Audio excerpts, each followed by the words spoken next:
제가 개인적으로 여행을 참 좋아합니다. 그래서 제 인생 버킷리스트 중에 하나가 세계 여행입니다. 꼭 해보고 싶어요. 네, 만약에 제 일생 동안 세계 여행을 하지 못한다면 저는 스위스는 꼭 가보고 싶습니다. 참 아름다울 것 같고 참 좋을 것 같아요. 아니면 제가 남극에 좀 가고 싶어요. 저 혼자. 예, 그렇게 아무도 없는 곳에. 그 여행을 제가 참 좋아하는데요. 저는 여행을 3단계로 구분을 합니다. 여행 전, 여행 중, 여행 후. 근데 저는 그 여행 3단계 중에서 여행 전을 제일 중요하게 여겨요. 왜냐하면 여행을 진짜로 해보면 여행할 수 있는 시간은 별로 많지 않습니다. 뭐 2, 3일 하든지 뭐 많으면 일주일, 뭐 많으면 뭐 15일 정도 하죠. 그래서 여행을 다 하고 나면 할 때는 좋은데 금방 끝나잖아요. 굉장히 아쉬워요. 더 있어야 되는데 이게 돌아가야 되나 아쉽단 말이에요. 그래서 제가 여행 전을 굉장히 중요합니다. 그래서 미리미리 여행에 대해서 생각하고 상상하고 그려보면서 그 기쁨을 즐기려고 그래요. 그래서 만약에 제가 이제 내년에 여행 계획을 세워놨잖아요. 그럼 저는 그것을 미리 우리 아이들한테 지금 얘기해 줍니다. 그래서 틈만 나면 얘기하는 거예요. 야, 우리 내년에 여름에 여기 갈 거지. 뭐 할까? 얼마나 좋겠어. 또 있다가 또, 야, 우리 내년에 여행 갈 거지. 얼마나 좋을까? 막 애들이 막 장단을 맞춰줍니다. 그래서 좋겠어. 이것도 하고 저것도 하고 계속 기쁘잖아요. 그래서 그때만 딱 여행하고 끝나는 게 아니라 그 여행을 계속 기다리면서 힘들 때도 어려울 때도 그 여행이 있기 때문에 늘 기뻐할 수 있고 늘 즐거워할 수 있습니다. 저는 여행 전을 굉장히 중요하게 여깁니다. 근데요, 여러분 돌아오는 25일이 무슨 날이죠? 성탄절이잖아요. 크리스마스예요. 근데 이 성탄절이 너무나 기쁘고 너무나 즐거운 날인데 하루만 딱 보내면 너무 아쉽습니다. 그리고 정말로 그걸 잘 우리가 즐기지 못하는 것 같아요. 그 의미를 우리가 잘 알지 못하는 경우가 있습니다. 그래서 저는 오늘부터 시작해서 계속 성탄절에 대해서 얘기하길 원합니다. 여행을 계속 얘기하듯이 제가 틈만 나면 성탄절에 대해서 얘기하길 원해요.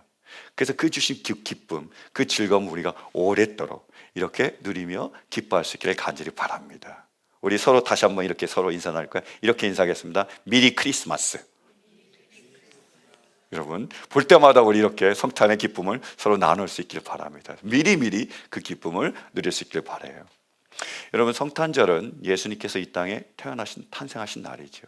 우리가 그것을 기념하며 축하하는 날입니다. 예수님께서 이 땅에 오셨는데요. 그 오신 이유가 뭐지요? 오늘 본문에 잘 나와 있습니다. 보실까요? 14절이요. 자, 함께 봉독합니다. 시작. 주 하나님이 이것 말고요. 14절. 본문 14절이요. 본문 14절. 안 만들었나 봐요.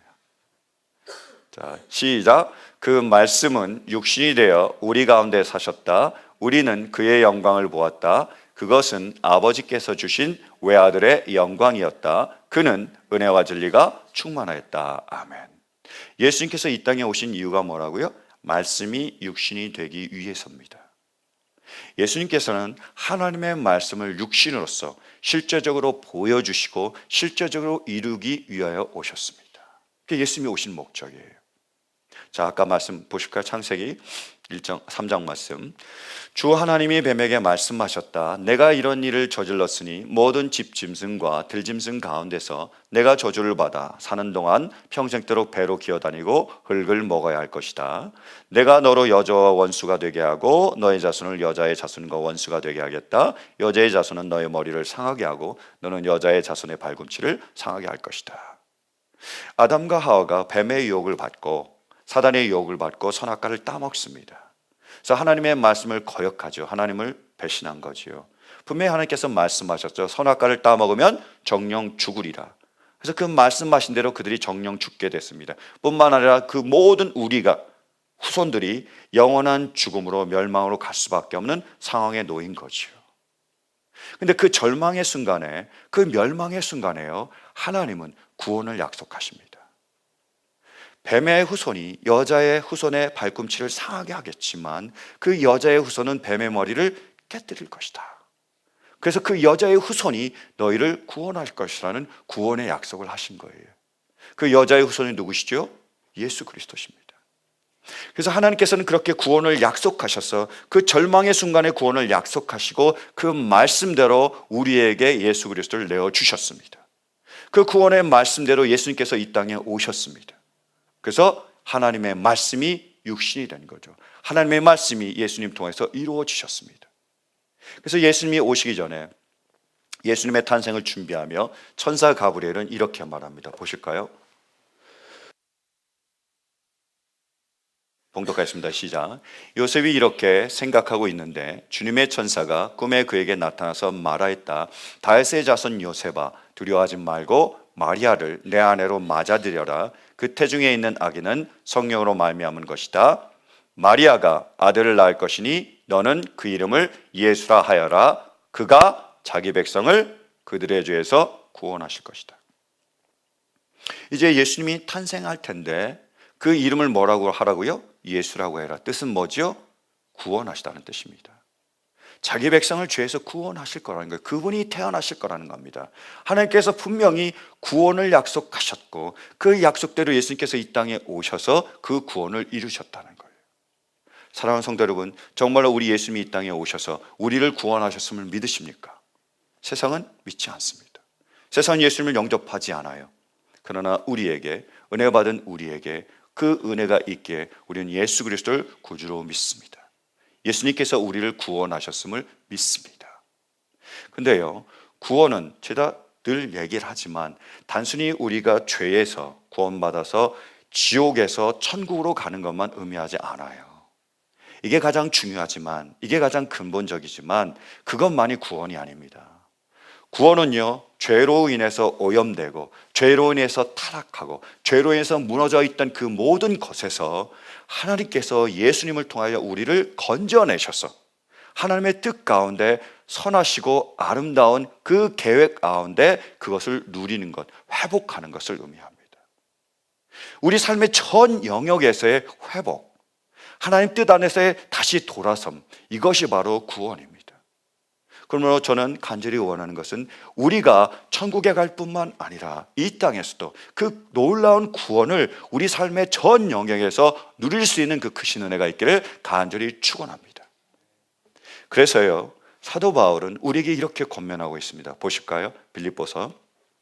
자, 함께 봉독합니다. 시작. 그러므로 사랑하는 여러분, 여러분이 언제나 순종한 것처럼 내가 함께 있을 때뿐만 아니라 지금과 같이 내가 없을 때에도 더욱더 순종하여서 뭐라고요? 두렵고 떨리는 마음으로 자기의 구원을 이루어 나가십시오. 아멘. 예수님께서 우리를 통해서 삶의 전 영역에서 구원을 이루셨습니다. 그래서 권면하는 건 뭐냐면 우리도 열심히 그 구원을 이루어 나가라고 권면하는 거예요. 여러분, 주님이 이루신 그 구원을 우리도 열심히 이루어 갈 수 있길 간절히 바랍니다. 삶의 전 영역에서 주님이 이루신 그 구원을 그래서 누릴 수 있는 은혜가 있기를 간절히 축원합니다. 가장 먼저요, 저는 시간의 구원을 우리가 이룰 수 있길 바라요. 우리의 타락한 시간에서 우리가 그 시간을 구원해내고 건져낼 수 있길 바랍니다.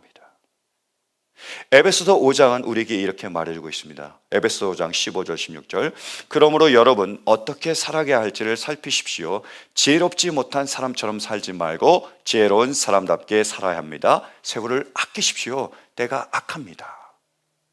바울은요, 때가 악하기 때문에 세월을 아끼라고 얘기하는 거예요. 지금도 마찬가지입니다. 이때가 너무나 악합니다. 그래서 이 시대를 그대로 따라가면, 이 시대의 풍조를 그대로 따라가면 우리가 그대로 따라가면 우리의 세월을 낭비하게 되어 있어요. 우리의 시간을 낭비하게 되어 있습니다. 그래서 이 시대, 악한 시대를 따라가면 안 된다는 거죠. 얼마 전에요, 우리 딸내미가 그 넷플릭스를 통해서 영화를 보고 있더라고요. 그래서 제가 물어봤습니다. 야, 그거 돈 내야 되는 거 아니냐? 라고 얘기를 했더니 여러분의 눈을 보니까 넷플릭스가 뭔지 잘 모르시는 분이 계시는 것 같은데, 넷플릭스는 인터넷 스트리밍 서비스고요. 거기 들어가면 엄청나게 많은 영화들을 그냥 볼 수 있습니다. 한 달 정액 이렇게 얼마를 내면 그 한 달만큼 그렇게 계속 영화를 원하는 만큼 볼 수 있는 게 인터넷 스트리밍인 넷플릭스입니다. 자, 되셨죠? 그래서 넷플릭스를 보고 있으니까 제가 깜짝 놀라가지고 너 어떻게 이거 보고 있느냐? 돈 내야 되는 거 아니냐라고 물어봤더니 자기의 친구 엄마가 있는데 그 엄마가 넷플릭스 계좌를 가지고 있대요. 어카운트를. 근데 여러 명을 쓸 수 있다 그러더라고요. 여러 계좌를 가질 수 있대요. 그래서 그 중에 하나를 자기에게 줘서 자기가 볼 수 있는 권한을 줬다고. 그걸로 보고 있더라고요. 그래서 우리 딸이 없는 사이에 제가 우리 딸의 계정으로 넷플릭스를 들어갔습니다. 어머나 세상에, 와, 영화가요 엄청나게 많더라고요. 영어 몰라도 괜찮습니다. 한국 영어도 엄청나게 많더라고요. 와, 이렇게 많은 영화가 있다. 처음에 느낀 게, 와, 이 많은 영화를 어떻게 다 만들었지? 두 번째는 이걸 언제 다 보지? 이거였어요. 엄청나게 많았어요. 뿐만이 아닙니다. 여러분 지금 뭐 스마트 TV, 그죠? 로쿠 TV. 그래서 특별한 기기 없이도 그런 인터넷 스트리밍 서비스를 받을 수 있습니다. 그리고 거기에 가입해 놓으면 우리 스마트폰 가지고도요, 그냥 볼 수가 있어요. 그래서 정말 원하는 장소에서 원하는 시간에 원하는 영화를 마음 놓고 볼 수 있습니다. 이런 세상이 됐어요. 얼마나 좋은 세상이야, 그렇죠? 오래전에 있습니다. 제가 어떤 성도님의 초청을 받아서 우리 가족이 초청을 받아서 갔습니다. 우리 교회 교인이 아니고요, 제가 전에 섬겼던 그 교회 장로님이세요. 제가 우리 가족과 함께 그 집에 갔는데요, 저희가 그 집에 초청받아서 갔는데, 갔을 때 그 분은 TV를 보고 계시더라고요. TV 보고 계시는구나 라고 생각했습니다. 제가 깜짝 놀란 건 뭐냐면, 우리가 가서 밥을 먹고 대화를 나누는 동안에도 계속 TV를 켜놓고 계시더라고요. 가끔씩 TV를 쳐다보시더라고요. 야, 대단하다라고 생각했습니다. 그리고 우리가 다 일을 마치고 돌아갈 때까지 TV를 끄지 않으시더라고요. 아마 우리가 가고 나서도 계속 TV가 켜져 있겠죠. 저는 이건 아니다라는 생각이 들었어요. 그건 아니다라는 생각이 들었습니다. 여러분 어떻게 생각하세요? 자, 보십시오. 어떤 분이 그러더라고요. 세상은 넓고 할 일은 많다. 세상은 넓어요. 할 일 많습니다. 볼 일도 많아요. 먹을 일도 많습니다. 놀 일도 많죠. 얼마나 많은 일들이 있습니까? 근데요, 하루는 24시간 뿐이에요. 잔 시간 빼고 나면 16시간 정도 남습니다. 그 시간에요, 우리가 볼 것 다 보고 먹을 것 다 먹고 그리고 우리가 놀 것 다 놀면 하나님을 위해서, 이 땅에 죽어가는 영혼들을 위해서 우리가 할 수 있는 시간이 없습니다. 못해요. 제가 넷플릭스에 빠져서 그 영화만 들이다 보고 있으면 절대로 하나님의 일을 할 수가 없어요. 그걸 아셔서 하나님께서 끊으셨습니다. 그분이 하다가 무슨 일인지 끊어졌대요. 누가 우리 애도 못 보고 저도 못 보는 거예요. 이렇게 하신 거예요. 좋지만, 재밌지만 우리가 그런 일들에 매여 있으면, 그런 일들만 하고 있다면 하나님의 나라와 의를 위해서는 할 시간이 없습니다. 이게 문제지요. 언젠가 우리는 반드시 주님 앞에 서게 됩니다. 반드시 서게 돼 있습니다. 그때 주님이 물으실 거예요. 야, 네가 너를 위해서는 정말로 많은 시간들을 쏟고 많은 일들을 했구나. 근데 날 위해서는 뭐 했니? 라고 물으신다면, 여러분, 우리가 주님 앞에 지금 분명히 갈 텐데요, 그때 주님께서 우리에게 너 뭐 했니? 나를 위해서 라고 물으시면 뭐라고 대답하시겠어요? 그럼 사랑하는 성도 여러분, 우리에게 주신 이 귀한 시간들을 낭비하지 않길 바랍니다. 보는 것 중요하고 먹는 것 중요하지만 정말로 우리가 이 귀한 시간을 먼저 하나님의 나라와 의를 위하여 사용할 수 있기를 간절히 축원합니다. 그래서 주님이 보실 때 부끄럽지 않고 자랑스럽고 떳떳하게 주님을 맞이할 수 있기를 간절히 바랍니다. 우리 모두에게 이 시간의 구원이 이루어지는 그 놀라운 은혜가 있기를 간절히 축원합니다. 두 번째로요, 저는 우리 모두에게 물질의 구원이 있을 수 있기를 간절히 축원합니다. 우리의 물질도 구원받기를 바라요. 제가 전에 재정적으로 굉장히 어려웠던 때가 있었습니다. 굉장히 힘들었어요. 쪼들렸습니다. 제가 꼭 하는 일이 뭐냐 하면 은행 잔고를 확인하는 거예요. 그러니까 돈을 쓸 때마다 얼마가 있는지. 왜요? 막 썼다가 바운스 나오면 안 되잖아요. 찰지 물잖아요. 그래서 항상 뭐를 쓰기 전에 하는 버릇이 은행 잔고를 미리 확인하는 겁니다. 근데 한 번은요, 제가 3번이나 엑스트라 찰지를 물은 거예요.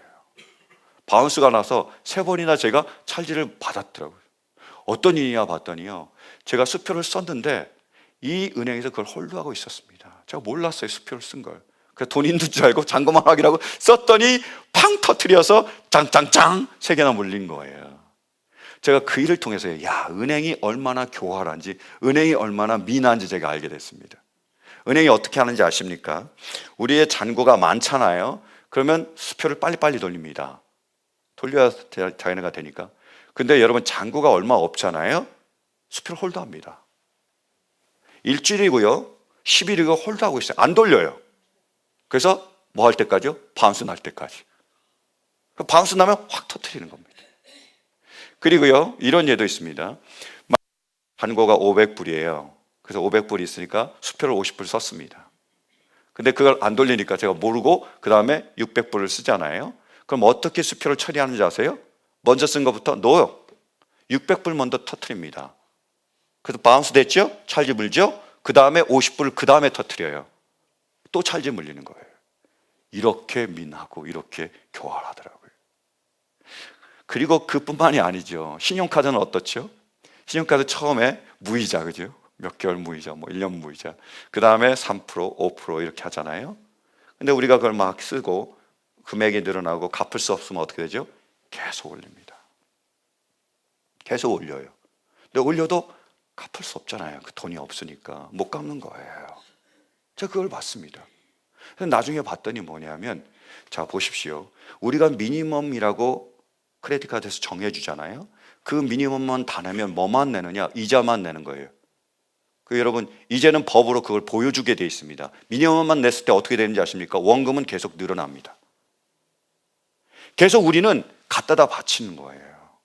그래서 제가 이렇게 막 재정에 대해서 결국 그거를 알아가지고 이렇게 제가 고민하고 있을 때 하나님께서 말씀을 턱 주셨습니다.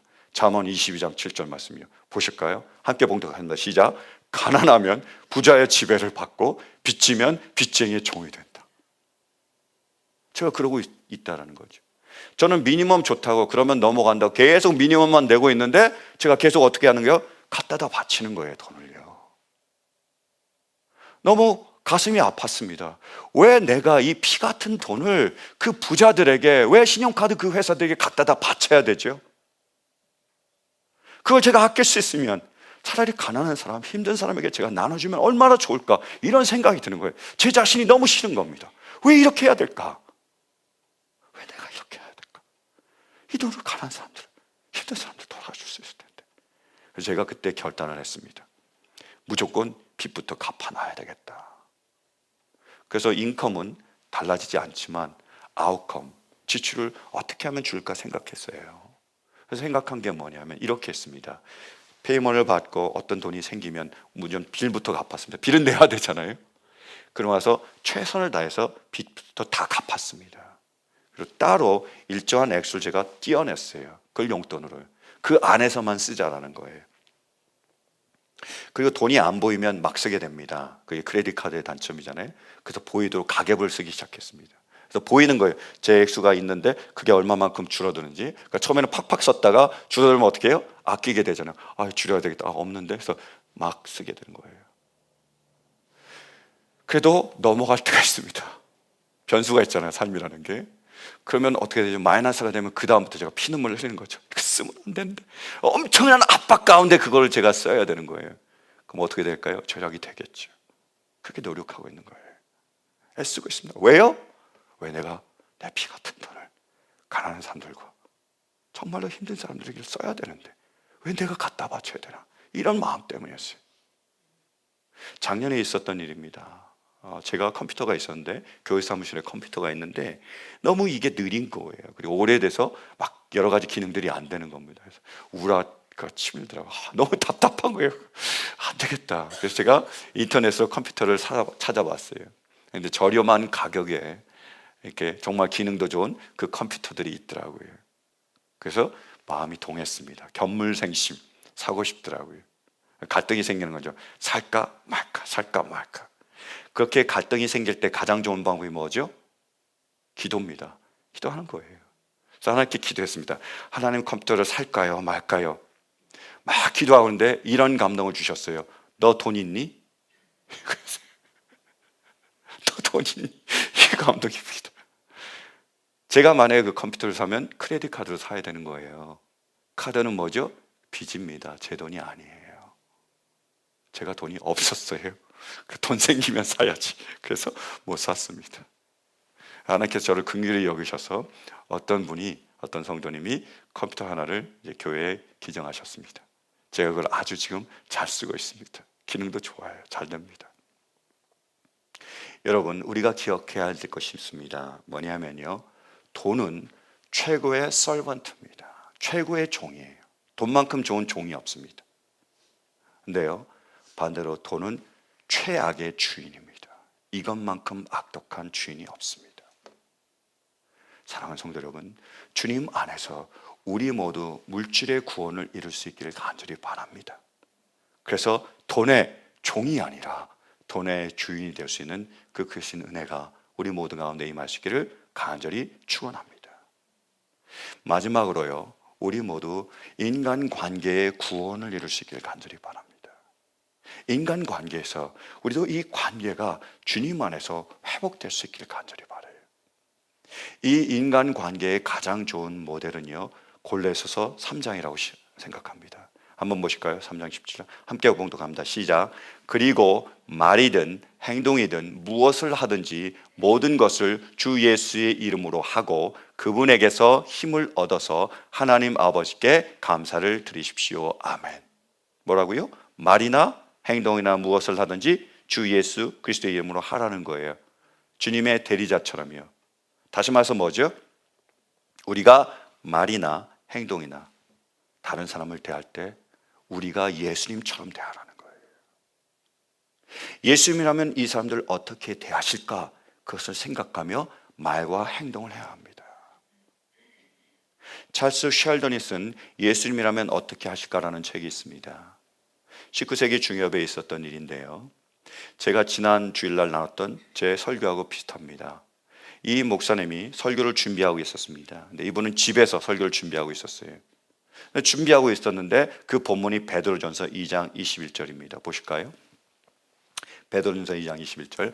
바로 이것을 위하여 여러분은 부르심을 받았습니다. 그리스도께서는 여러분을 위하여 고난을 당하심으로써 여러분이 자기의 발자취를 따르게 하시려고 여러분에게 본을 남겨놓으셨습니다. 그래서 이 목사님이 예수님의 발자취를 따르는 것에 관한 설교를 준비하고 있었습니다. 근데 준비하고 있는데 현관벨이 땅 울리는 거예요.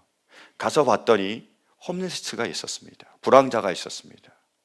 그래서 목사님을 만나자마자 계속 자기의 사연을 틀어놓는 거예요. 제가 실직했습니다. 이런 고난을 당했습니다. 이런 힘들이 있었습니다. 막 틀어놓는 거예요.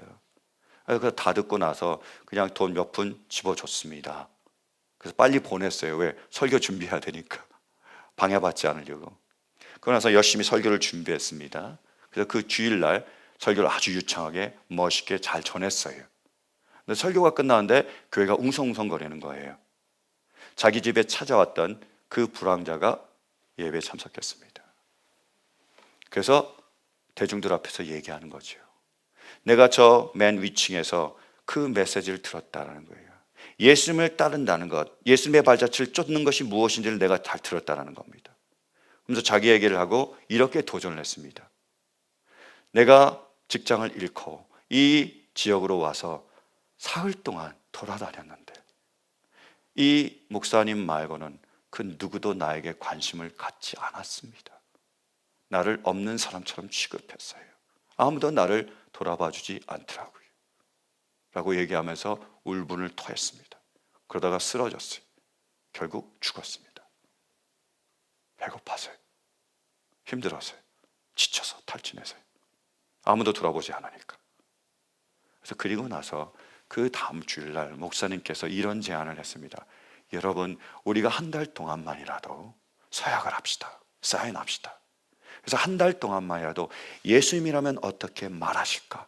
예수님이라면 어떻게 행동하실까를 생각하고 우리가 그렇게 살아갑시다. 라고 설교했습니다. 그리고 그 뒤에는 그렇게 살아간 예화들을 쭉 실어놨습니다. 여러분, 우리는 예수님의 대리인입니다. 그러면 이 땅에서 예수님처럼 말하고 행동하고 살아갈 수 있기를 간절히 축원합니다. 두 번째로 정반대의 원리가 있습니다. 계속 보실까요? 골로새 3장 23절. 무슨 일을 하든지 사람에게 하듯이 하지 말고 주님께 하듯이 진심으로 하십시오. 무슨 일을 하더라도 주님께 하듯이 하라는 거예요. 어떻게 하는 거죠? 바로 우리가 다른 사람을 대할 때 그 사람을 누구로 여기라고요? 예수님으로 여기라고요. 전도사님을, 선교사님을, 노명근 집사님을 누구처럼요? 예수님이라고 생각하고 대하라는 거죠. 가장 대표적인 예가 마더 테레사입니다. 알다시피 마더 테레사는 인도 캘커타에서 인도 빈민들을 위해서 사역을 합니다. 근데 마더 테레사가 한 이야기가 그 캘커타 사랑의 수녀회, 그 수녀회 위에다가 적혀 있습니다. 바로 그것이 사랑의 수녀회의 모토지요. 마더 테레사는 이렇게 얘기했습니다. 우리 수녀들은 가난한 이들의 모습에서 예수 그리스도를 보아야 합니다. 일이나 사람이 혐오스러울수록 이토록 처참한 모습으로 변장하신 우리 주님을 믿음과 사랑으로 보살피는 것이 더 훌륭한 대응입니다. 험악할수록 혐오스러울수록 변장하신 예수님이라고 생각하고 대하라는 거죠. 그리고 이렇게 더 얘기합니다. 저는 제가 어루만지는 모든 사람 속에서 그리스도를 봅니다.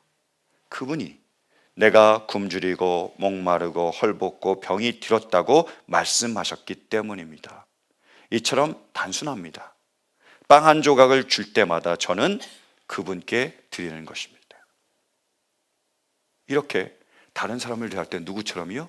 예수님처럼 대하라는 거예요. 지난 주일날 저희 설교를 다 하고 예배를 다 마치고 우리 한 성도님 가정이 교회에서 수고하시는 식당팀, 찬양팀 초대해서 저녁을 대접하셨습니다. 저도 식당팀에서 수고하는 우리 아내의 남편이라는 자격으로 그 자리에 참여했습니다. 정말로 맛있게 정말로 잘 먹었어요. 저녁을 다 먹고 나서 이제 커피를 마시러 그 건너편에 있는 맥도날드에 갔습니다. 엘보라도에 있는 맥도날드였어요.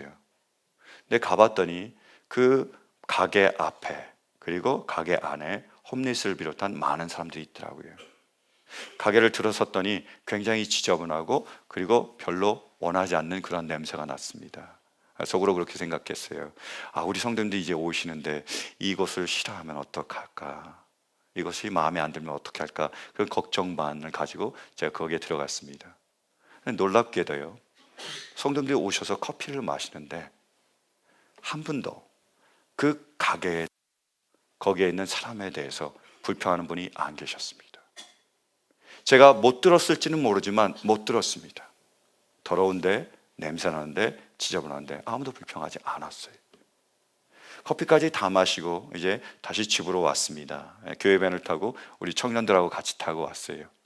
타고 오면서 주일 예배에 대해서 설교에 대해서 같이 얘기를 나눴습니다. 그 중에 한 청년이 그러더라고요. 목사님, 저는 홈리스를 보면 제가 직접 가서 포옹하지는 못할 것 같습니다. 근데 홈리스가 저에게 포옹하자 그러면 제가 안아주고 싶습니다. 이렇게 얘기했어요. 이겁니다. 그것이 주님 원하시는 인간관계예요. 우리가 그 사람들을 예수님처럼 대하는 것. 그들이 냄새나고 더럽고 그리고 혐오스러울 때일수록 더욱더 변장하신 그리스도라고 생각하고 대하는 것.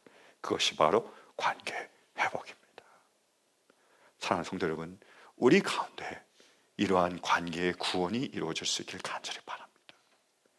우리 가정에요, 아내가 있고 남편이 있습니다. 우리의 아내를, 우리의 남편을 우리가 예수님처럼 대한다면 어떻게 될까요? 우리가 그렇게 대할 수만 있다면 우리는 예수님께서 교회를 사랑하셨듯이 그렇게 사랑하실 거예요. 그리고 교회가 예수님께 순종하듯이 그렇게 순종할 것입니다. 우리 가정에 부모와 자녀가 있습니다. 우리가 예수님처럼 우리의 부모님을, 자녀들을 대한다면 어떻게 될까요? 예수님이라면 우리의 자녀들 어떻게 하겠습니까? 함부로 대하면서 노엽게 하지 않겠지요. 우리의 예수님이라면 우리의 부모를 정성을 다해서 섬기시겠지요. 여러분, 우리가 교회에서, 직장에서, 사회에 가서 우리가 예수님처럼 그들을 대하고 그들을 예수님처럼 대한다면 어떻게 되겠습니까? 그것에서 우리가 천국의 기쁨을 맛볼 수 있지 않을까요? 간절히 원합니다. 우리 가운데 이러한 관계의 회복이 있을 수 있길 간절히 축원합니다. 그 관계의 구원, 그 기쁨을 함께 누릴 수 있는 그 크신 은혜가 우리 모두 가운데 임할 수 있기를 간절히 축원합니다. 그런데 쉽지 않습니다. 우리의 의지로, 우리의 노력으로, 우리의 능력으로 못해요. 그래서 제가 늘 나누지만 우리 와이프가 저한테 하는 얘기가 있습니다. 당신은 몸무게하고 크레딧 카드 빚이 똑같다고. 왜요? 맨날 줄인다고 하지만 줄어지지 않는다고. 제가 말은 그렇게 했지만 노력은 하지만 안 줄더라고요. 이게 쉽지 않아요.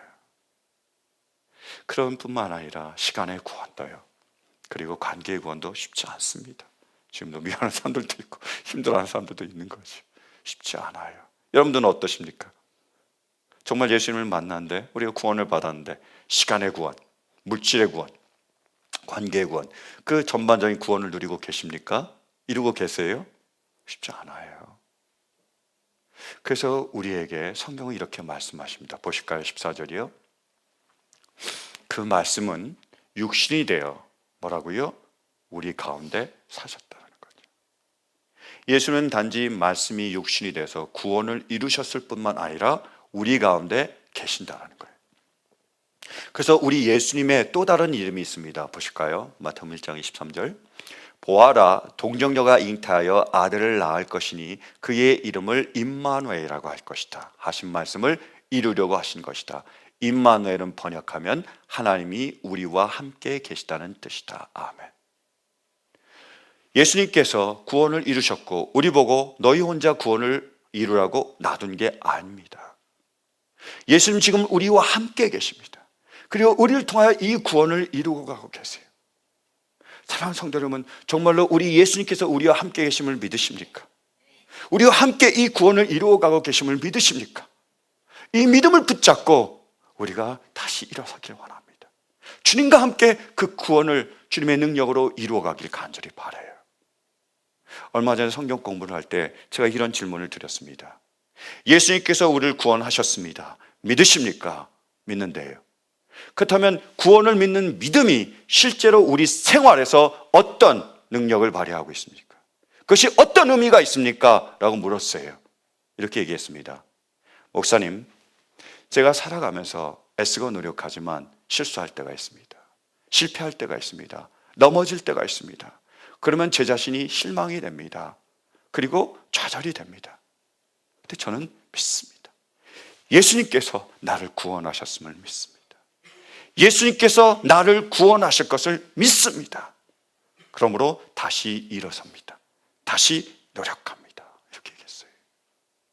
정말로 예수님께서 우리 가운데 이 구원을 이루셨음을 믿으십니까? 그리고 우리를 통해서 지금 구원을 이루어가고 계심을 믿으십니까? 믿는다면 이 믿음을 붙잡고 다시 일어서길 간절히 바랍니다. 비록 몸무게와 그리고 나의 크레딧 카드 빚이 똑같을지라도 넘어지고 쓰러질지라도 다시 일어설 수 있길 간절히 바랍니다. 주님이 이루신 그 구원을 목표로 삼고 날마다 최선을 다해서 나아갈 수 있길 간절히 바랍니다.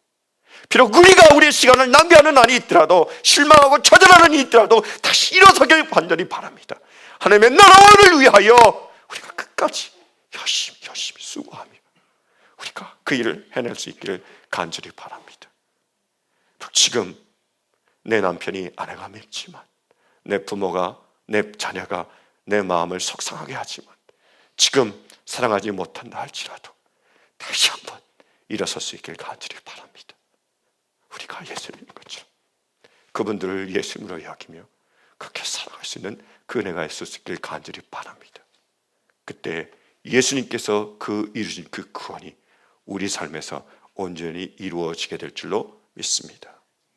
사랑하는 성도 여러분, 성탄은 복음입니다. 예수님께서 우리를 구원하시기 위해서 이 땅에 오셨습니다. 그리고 그분이 지금 우리와 함께 계십니다.